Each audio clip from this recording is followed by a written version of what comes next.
Welcome to One Word a Day. I'm Sophie, your pilot into the universe of Chinese. We're going to finish off our August special edition, surrounded by one Chinese character, sheng, and pair it with a second character that each of them brings in new combinations and create a second layer, I guess, a combined meaning.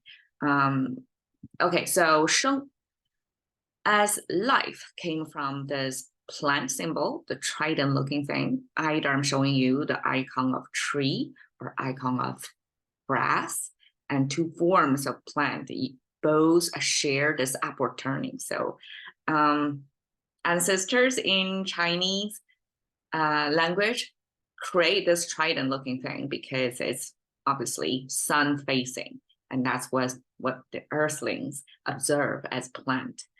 So the sun-facing thing, upward growing thing, is the definition of the image when projected into this language as plant. And now we have the two horizontal lines connected by one vertical line, and that's the soil symbol.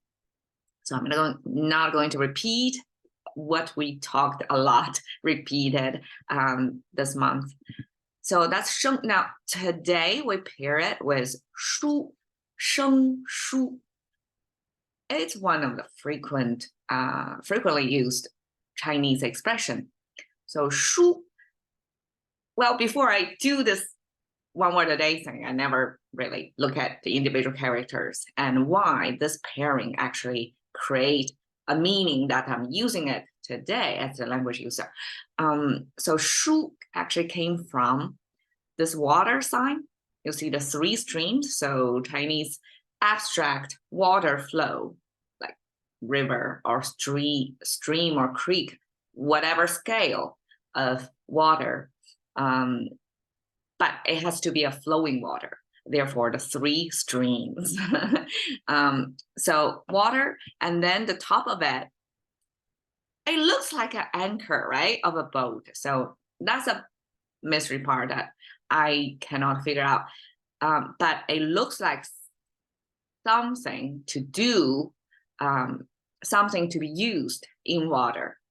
And from the meaning of it, like eventually we inherit a meaning, and then we can kind of reverse engineer to figure out what that particular icon could be.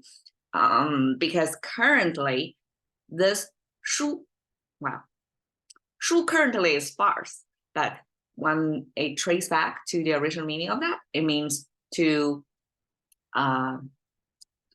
get rid of the it gotta be a specific expression of that. I don't know the English expression, but it means to unblock the blockage in a water channel so that the rivers can flow freely. They don't like overflow, things like that.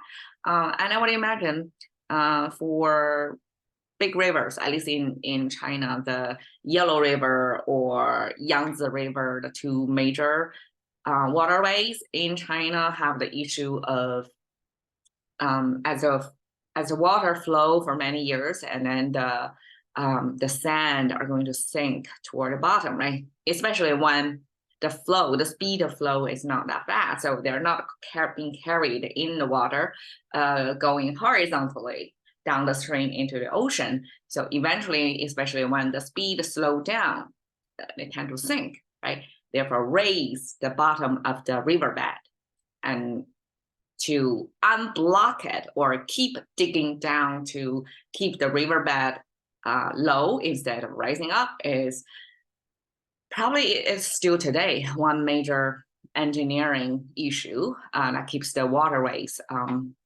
free of blockage. So it could be either the tool to unblock the river, or it could symbol the block happening in the river. So it's related to the free flowing or not so free flowing of the river. And then the left side, we have the toe symbol. This is the Chinese 3 toes made foot symbol. And then it's not anatomic correct, but it shows, okay, it's actually connected to the knee. So this is kneecap. Okay, so imagine our human foot, and then we have a calf, right? Your shin there, and then the kneecap. But here it's kind of, it's 3 toes. It's a foot symbol. And it seems like the second toe or the middle toe is connected to the kneecap. So visually, it doesn't really make a spatial sense as a realistic representation of the anatomy of the lower part of your leg. But a symbol together, it means walking, right? You have the structure, the foot, and you have the knee. Especially when you have the knee, that means you can do this thing, you have the joint there for you to be able to move your legs freely. So that means you're free to move. So we have this river trying to unblock it, and then the human lower leg symbol to mean you're free to move. So the result combination of both human behavior and the river behavior is the blockage of whatever was removed, so that the pent up energy or pent up water body are now free to move.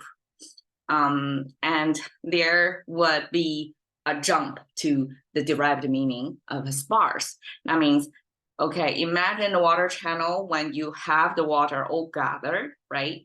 And it was sort of blocked. And then now the blockage was removed. Then the water are free, like going to move faster.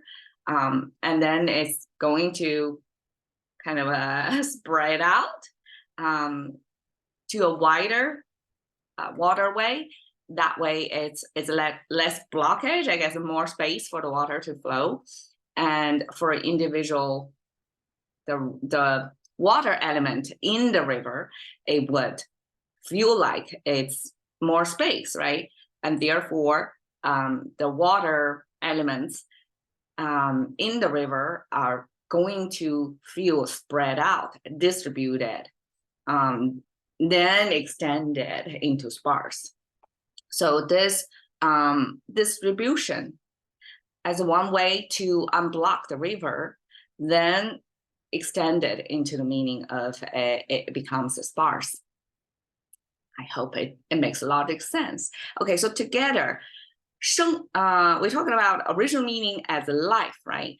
In this case, it means raw. It means raw life, unprocessed life, at least life as is, original form, uncooked, let's say. Okay, uncooked, and then this is sparse. Like you don't really have a lot concentrated. You have it spread it out. So that's the sparse meaning. Together, that means in English, the best corresponding is rusty. So rusty means you used to do something. You have the skills. You used to have the skills to do something. Like you already trained your hands or your nerve system to handle something. But then you haven't done it for a long time, then it becomes rusty. I think rusty in contemporary English use, a lot of times, it means your language becomes rusty, right? You have you pick up this foreign language in high school, and then you have to use it, right? You didn't apply what you learned, therefore it becomes rusty. So 生疏 in Chinese, it's just like that.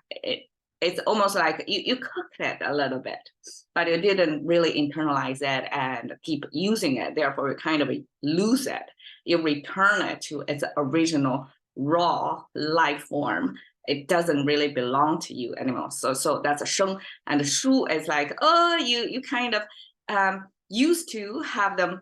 You have it together. You used to have it together. Now it's a sparse. It's like for you to recall what you used to have, the knowledge points or the language usage. It takes you some time because now they're not gathered. You have to kind of, in your brain wiring, it takes some time to get to that point to recall what you used to know. So that's how Chinese mirror the English concept of rusty. And it's hard to say 生疏 if it was a translation from rusty, because when we try to express the concept of you're kind of a lost the skill, it may be a translation, but it sounds to me a native speaker 生疏 part of the language, and so it's me trying to find the English word to express what is 生疏. It seems like you're losing it. I feel like I'm losing it here of doing one word a day because I haven't been doing it for a while. But let me know. All right, cash into the currency of thinking about one word a day. See you another day.